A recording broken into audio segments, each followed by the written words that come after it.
I'm Joe Washington here with fellow Cobb County Master Gardener Becky Blades, and we're in the Horticulture Therapy Garden at Cobb Wellstar Hospital.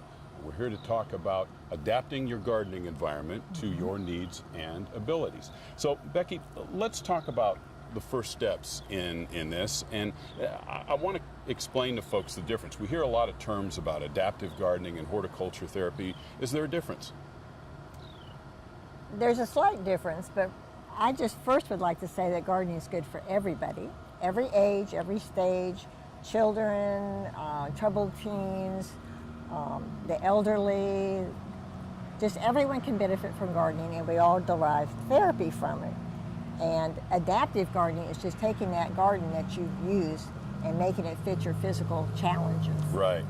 And a lot of us, me in particular, I'm getting to the point where it's getting difficult to kneel without having a pad, or you need to take breaks and things like that. It's just a lot of different things you don't consider. We're going to talk about those today and the way to adapt your environment to that. So let's start out by talking about this is not a one-size-fits-all situation, right? Right.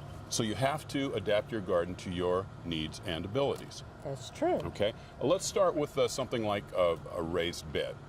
Can take a lot of different forms, right? It can take most any shape. If you can see, my raised bed would be different from Joe's because I'm a lot shorter and my reach is a lot shorter. And so you would adapt it for what's a comfortable seating height for me, or standing height if I prefer to garden standing up. Right. And if you can go all the way around the garden, the bed can be wider. If the garden is up against a wall where you can only reach from one side, it would not be as wide as one with access on all sides.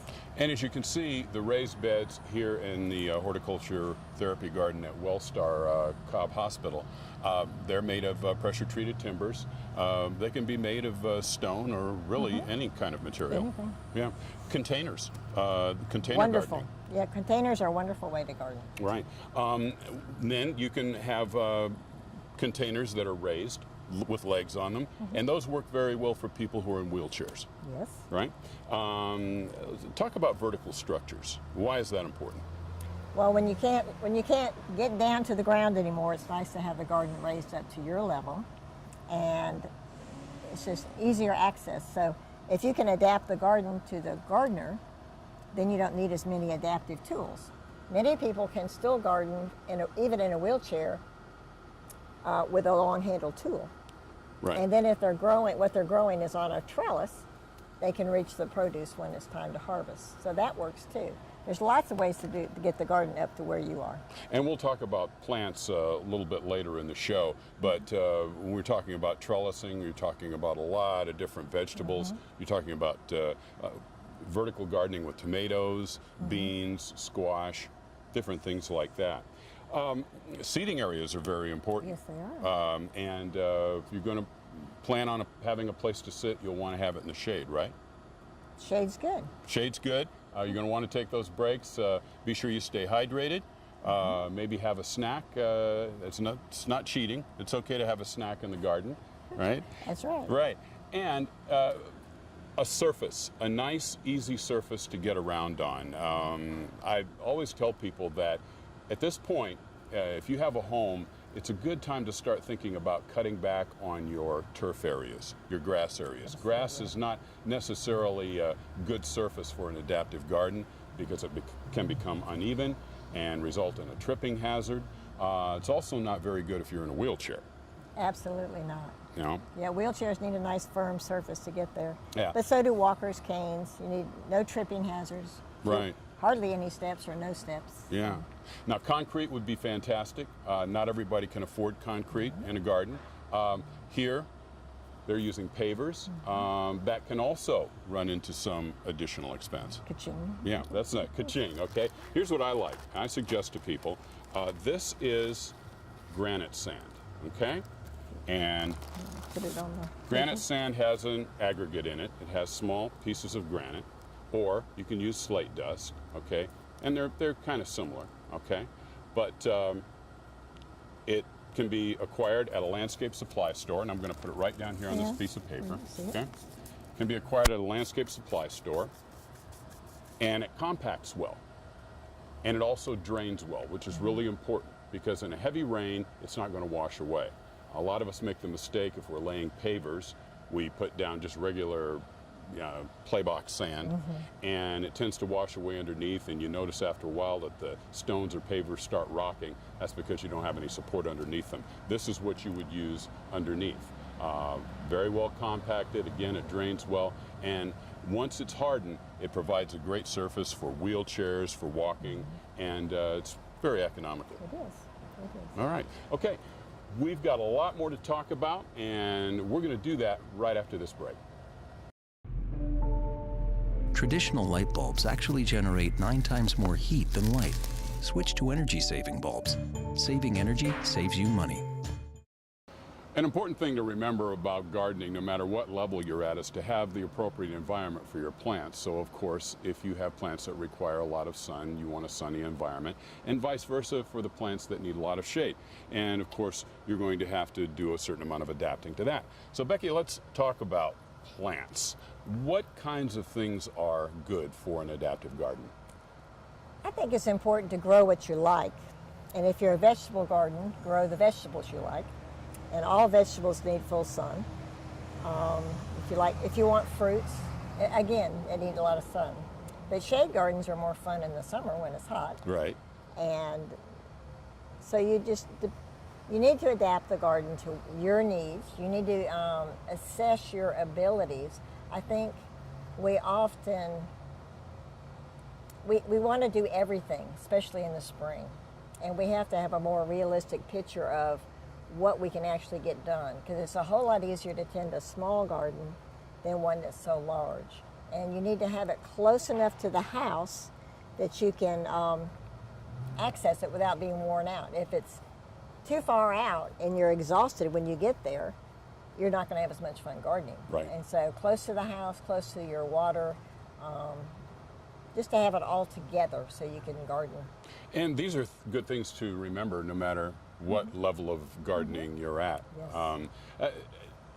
There are probably some do's and don'ts as far as plants. I mean, one example is I like to suggest to people, if you're having mobility issues, don't have hedges. Hedges are something that you probably want to eliminate because they require a lot of trimming. Right. You don't want to have plants that are going to require you to have to go up high on ladders, Right. Or reach. You know, there are probably any number of things. I think there's probably a lot of common sense that comes into play. Right. But we all get into situations where we do tend to overplant. Yes, we do. We want more than we can use. Guilty. And so you have to really, this is the point where you really have to start thinking about, okay, what can I handle and what do I need? And create a garden based on that. Absolutely. But again, do what you enjoy, and then have your segments of your garden. You can have the more highly intense gardening close to the house, and then the others that don't need as much maintenance a little further out. Okay.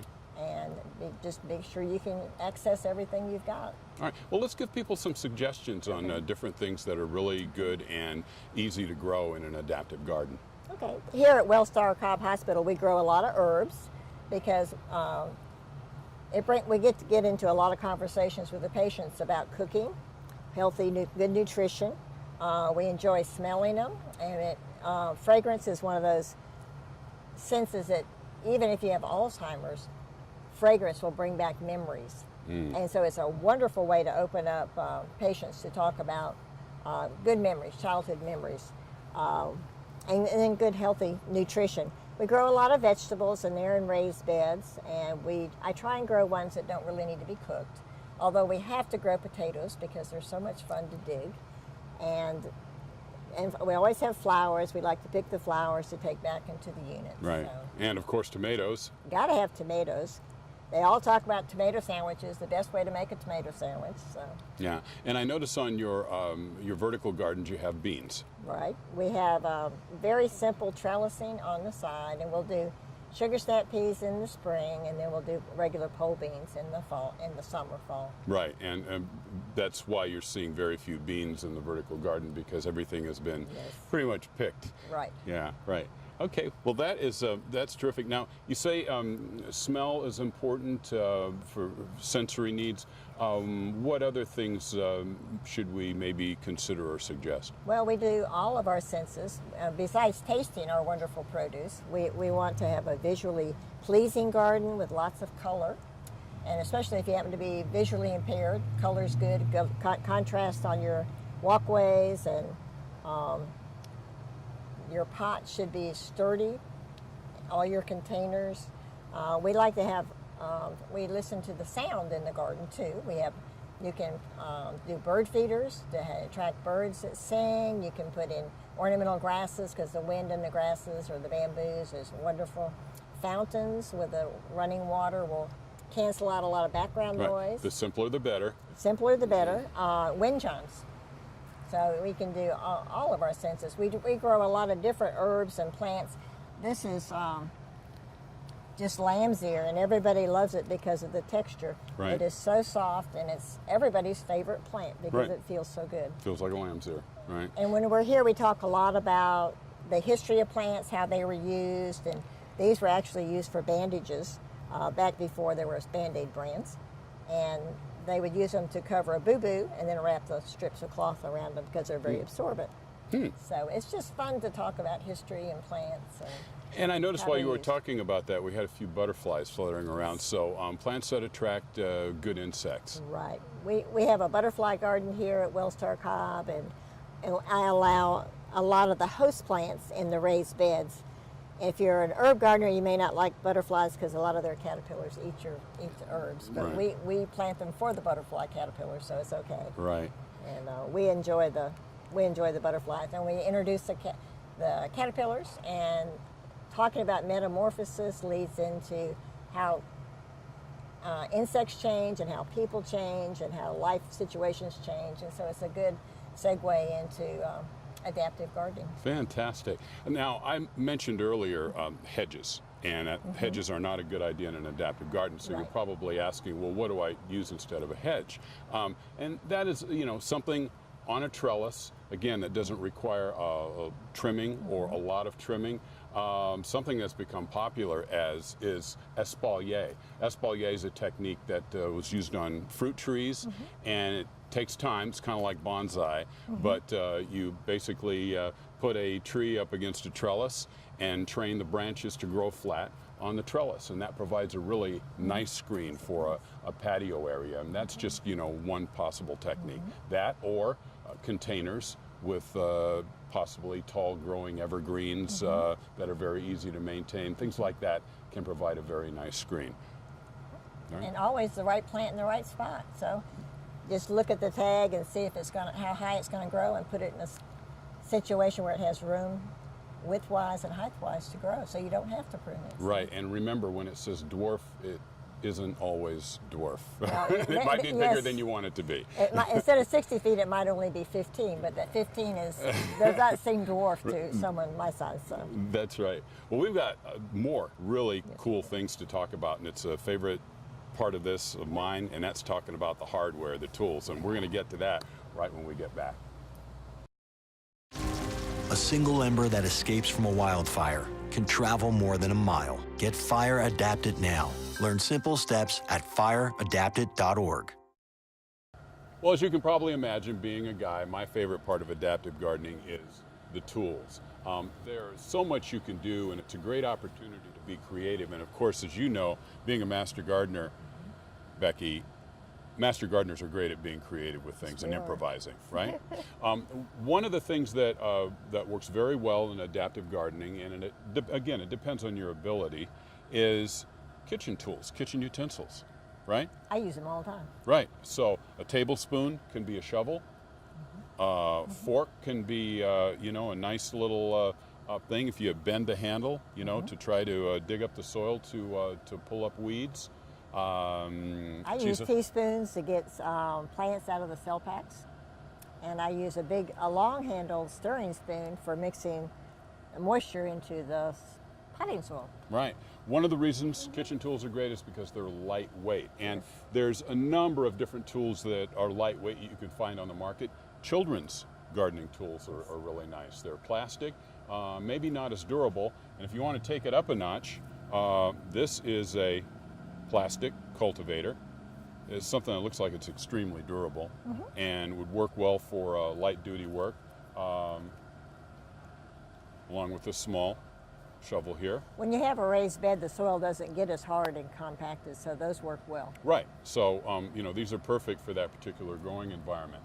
One of the things you'll notice with a lot of tools you'll find in stores these days is that handles are a lot larger than this. You see the small diameter handles. Small handle is obviously difficult to grip if you have arthritis or even just under normal circumstances. It's just a very difficult, uncomfortable gripping surface. So you're seeing more and more tool manufacturers come out with tools with larger handles. Yes, A bit more comfortable grip they are. and tends to work well and very ergonomic because you can see the shape to this. All right, so works better to the palm of your hand, and you've got this narrow part in the middle there. Okay, so it's a lot easier to grip. Now, if you're taking a tool with a small handle and you have a lot of these and you're saying, I don't want to go out and buy a whole new set of tools, Right. there's a way to fix that. Take a piece of pipe insulation, very simple, slip it over the handle, and all of a sudden you have an extremely comfortable tool. It's perfect. Yeah, it works great and it's very comfortable, so you can continue using what you already have. A lot of companies have gotten into the ergonomic tool manufacturing business. This is one I like, and the reason is it's got a 90-degree handle, and you can maybe just practice this at home by gripping something this way as opposed to gripping it this way. And once you hold this, you really see what I mean. It's extremely comfortable. It's a little heavier. It's made of aluminum. It's very, very durable, but still a pretty lightweight garden tool. And this is something that's going to last forever. Looks like it. And you don't have to worry about losing it in the garden because it's got all of the tools in this particular line have fluorescent handles that come in different colors, so they're pretty nice. If you're operating from a seated position in a wheelchair, Becky, this is something that works very well, right? This just extends your reach if you're working in a raised bed. And we use this one a lot here at Wellstar. And again, if you're working from a seated position, and we talked about borders, that's where the borders on raised beds are very important. Right. Because you want to be able to reach all parts of the garden at some point or another. Absolutely. There are some manufacturers now that have tools with 36-inch handles. So, that is a small variety, so you can extend your reach with that. This is more of a tool that you would use, of course, standing up. But as you can see, it's got a very user-friendly handle that even curves, and so it's very comfortable. And yet it's metal, so it holds up better. These are made for children, but we use them here. But the little toy plastic tools for children are pretty much worthless. They're great. And But they these, don't last long. These metal ones are great. Right. And they're not too heavy. Yeah, these are great. Very, very nice and very comfortable. Okay, let's talk about watering, because that's definitely an issue. And one of the things you mentioned was the importance of having a garden that's close to a water supply that's close to your house. All right. Yeah. A lot of us have irrigation systems in our yards. Some of us do, sitting at home watching, and it's those can be a waste of water Yes, if they're not configured properly. One of the ways to do that is to incorporate drip irrigation. Take some of those spray heads and convert them to drip heads, and you can go to a home improvement store. There are kits that enable you to do that, and they're down to the point now where they're pretty inexpensive. And drip irrigation is pretty good in an adaptive garden because, again, you can set it on a timer, and they've got kits that enable you to do that. You can hook it up to the spigot outside your house and do it. You don't have to dig all kinds of trenches in your yard. You can set it on a timer, and that pretty much takes care of your watering needs. I know watering here is difficult because of the wheelchairs, and we have a long hose. It takes about 3 of us to guide the hose around. And It's a lot of work. what you might need is a coiled hose. A coiled hose works good. It doesn't present a tripping hazard because it compacts itself, and it's a little bit safer to use. Always good to have a shut-off nozzle at the end of your hose if you want to keep it on all the time, so you don't have to go back to the spigot to turn it on. You can save a trip. Absolutely. Put that shut-off valve on before you put your nozzle on. Here's another nice thing to have, a watering wand, because it extends your reach when it comes to watering. And that, I think, pretty much covers it for that. It does. All right. Now, when people need information about the subject of horticulture therapy or adaptive gardening, where do you like to send them? Well, anything by Gene Roth is great. He's written a lot of books, and he is paraplegic, so he knows exactly what works and what doesn't work. And Right. he's an expert, but his books are full of all the references you need. Right. Worked extensively at the Chicago Botanical Garden, and this is I really like this book, The It's a Enabling really Garden. old book. It He's is. embarrassed that this is so old, because he's written a lot of newer ones. Right, but it's a great foundation book. Yes, it It's is. great to have in your library, and it tells you really everything you need to know about establishing a barrier-free garden. Yeah, another great place, a resource that we have right here in Cobb County is our county extension office. That's where the master gardeners hang out. Yes, it is. And we have horticulture line, and you can call the Cobb County Extension Service and ask for a master gardener, and they can answer just about any question you have about gardening and plants. If they don't have the answer, they know where to find it. They do. Right? All right. All right. Well, that's all we have for today on adaptive gardening. Hope you've enjoyed our presentation, and enjoy that garden. Happy gardening.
The land-grant university system was created to advance agricultural and mechanical sciences 150 plus years ago. And we realized that some of the research that was coming from out of the land grants, it was not reaching the people. So the Smith-Lever Act was passed 100 years ago. The purpose of that act was to create the Cooperative Extension Service, which was to take the research that was created by the land-grant universities and actually give it to the people who could use it. And so that was the genesis for the creation of the Extension Service, or the Cooperative Extension Service, as it was called at that time. It was to take the research-based information from the university, from that land-grant school, and get it to the people who need it so that they could use it to improve their lives, their economy, and to improve agriculture. Well, I lived on a farm until I went off to be in the Navy and to go to college.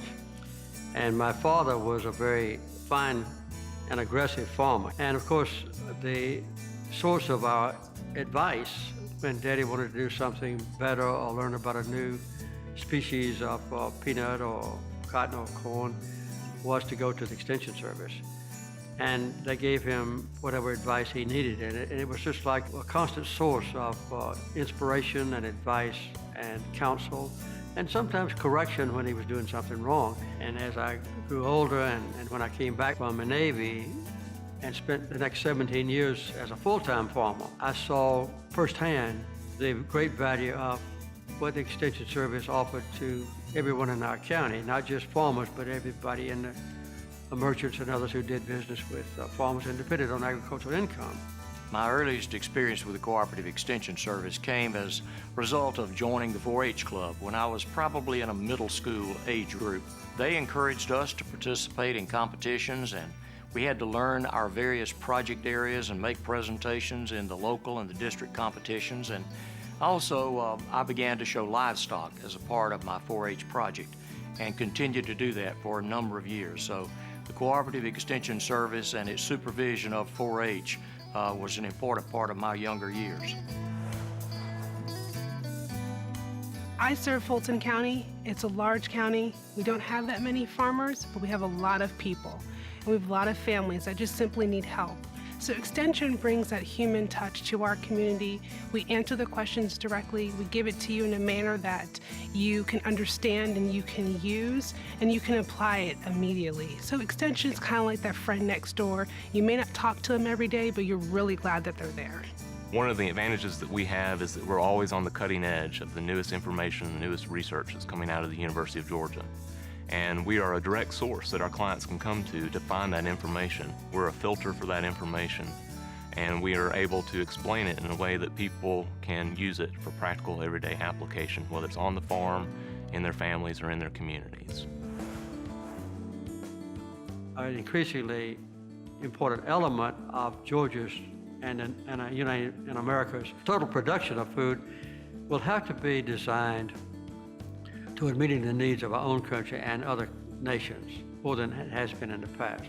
So I think the gamut of influence of Extension Service, I don't think has been minimized in recent modern days, but I think the opportunities to expand their influence has been greatly increased now and I believe in the future. I think the future for cooperative extension across the nation is very strong, and I know in our state it is. The simple problems in agriculture have been solved, and they've been solved for the last 100 years or so. Only complex problems remain. Our researchers on our land-grant universities working in multidisciplinary teams will provide solutions for these complex and complicated problems. But how you transfer that information back to the farmer, back to the agribusiness, back to the family or the youth development specialists through 4-H is going to be very different.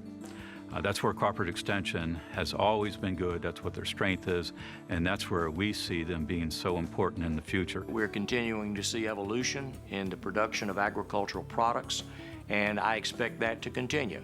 We will probably have fewer farms, but larger farms. And the Cooperative Extension Service certainly has a role to play in that new structure. They've adapted very well to the changing circumstances and the changing economy of our country over the last 100 years, and I have every reason to believe that they will continue to do that here in Georgia for the next 100 years. The most rewarding part of my job is being able to help people and provide current research-based information for our clients. They come to us over and over for that information because they see us as the #1 source of information that they can rely upon, whether it's for their farm, their agribusiness, or for their families. Real life changes. Extension brings real life changes, and being that agent in the community on the ground, being that agent to serve is a pretty miraculous thing. In all the ways that I had an early developmental life in earning a living and learning how to live as a productive citizen, I would say the Extension Service had a major beneficial effect on me.